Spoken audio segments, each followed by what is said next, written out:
Alright, so in today's video, we're diving into what you can expect from the upcoming Honkai Star Rail 3.5 special program.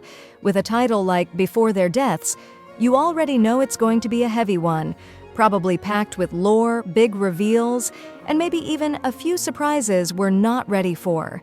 This stream is shaping up to be one of the most important ones we've had in a while, so we're going to break down what could be coming, potential character reveals, rerun theories, system updates, event teasers, and of course, the free stuff. I'll also share some of my own thoughts and expectations based on previous updates and developer patterns.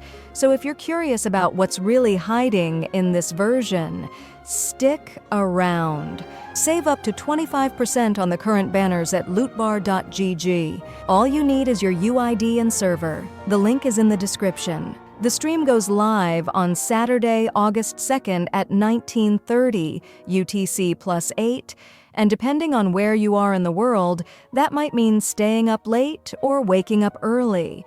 Here's what that looks like for some major regions. If you're in Southeast Asia, that's 18:30 your time. Japan and Korea, you'll catch it at 20:30. If you're watching from Europe, say France or Germany, it starts at 13:30. And for those of you in the US, that's 7:30 in New York and a brutal 4:30 in LA. So yeah, set those alarms. Remember, during the live stream, they'll be dropping 3 stellar jade codes, each worth 100 jades, but they only last 16 hours. So if you miss them, that's it. They're gone. I'll be posting them as soon as they go live, so make sure you're subbed if you want to grab them on time. Now, while we don't have everything officially confirmed, obviously we'll know for sure on Friday, there's already a solid chunk of credible info out there from the beta tests and trusted data miner sources like Dimbreath and HomDG's Cat. And based on that, here's what we can reasonably expect to see revealed during the stream. Let's start with the big headliners, the 2 brand new 5 stars. First up, we've got Hesselins, and she's already got the DOT community hyped beyond belief. She's a physical element nihility character, but don't let that simple description fool you. Her entire kit is built around creating, stacking, and then detonating damage over time effects in the most efficient way possible. One of the major recent changes is that her ultimate cost dropped from 130 energy to 110, which might not sound dramatic, but that shift alone means significantly better ultimate uptime, more frequent detonations, more consistent damage flow. But the real kicker, her ultimate now detonates all active damage over time effects on the target for 150% of their remaining damage. That's not just big, that's build-defining. It used to be tied to her eidolons, but now it's in her base kit, making her a much more reliable engine in DOT comps. And once that ultimate goes off, she also sets up a field that reduces enemy attack and defense and applies bonus physical damage over time each turn. She even refunds a skill point when she does it, so you're managing both damage and skill economy, which is massive in teams that rely on ability uptime. Her talent adds a bit of spice too. It randomly applies one of several status effects, bleed, burn, shock, or wind shear, which means she's constantly priming enemies for detonation synergy, especially when paired with characters like Kafka. Honestly, from what we've seen so far, she doesn't feel like a support in the traditional sense. She is the core of the team, a driver unit that turns everything else in the comp into a damage amplifier.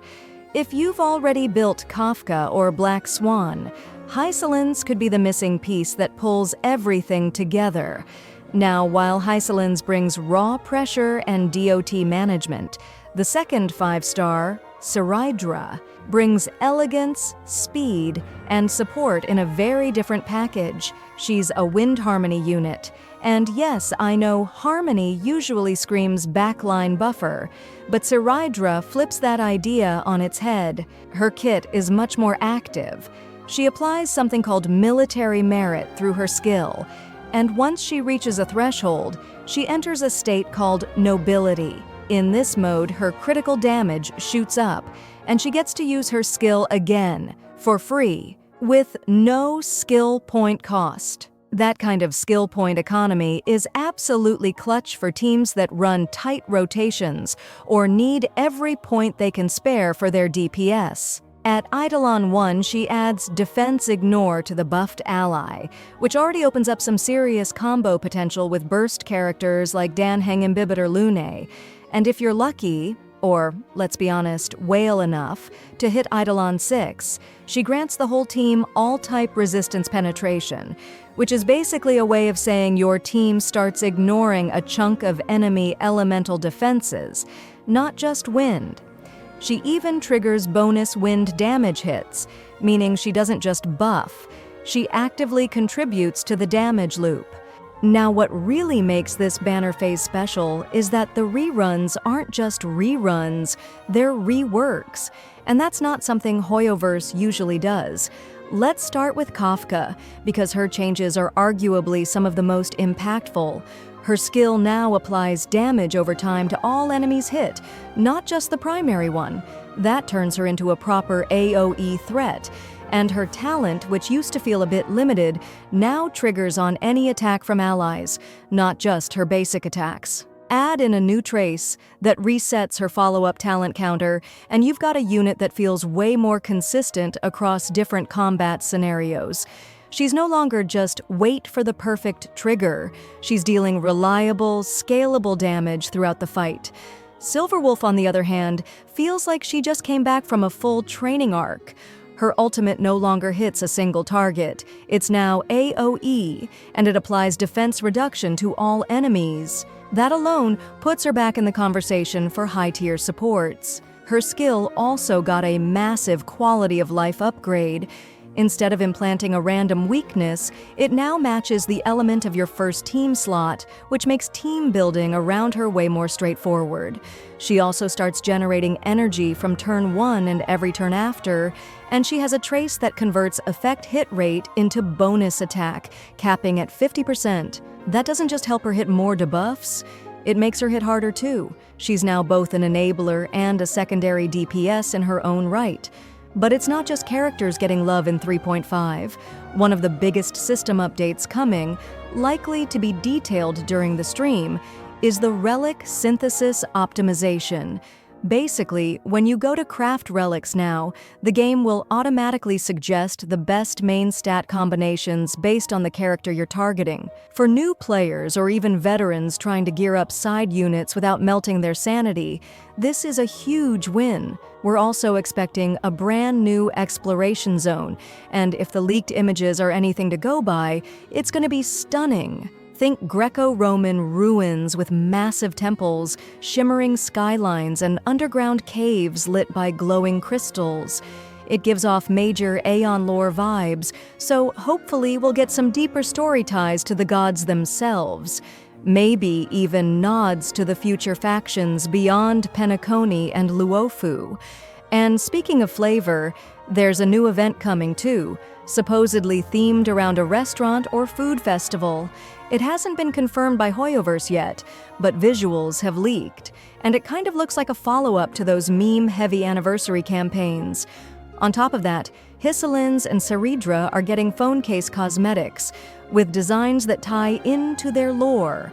One has a C-scale pattern, the other a surreal depiction of light and dark. It's a small touch, but for collectors, it's a fun bonus.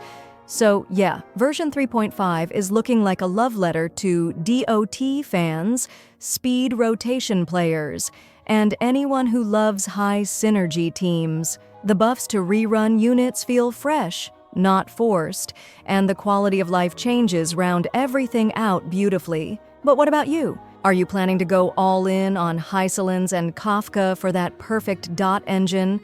Or are you saving for Saridra's skill point magic and defense shred?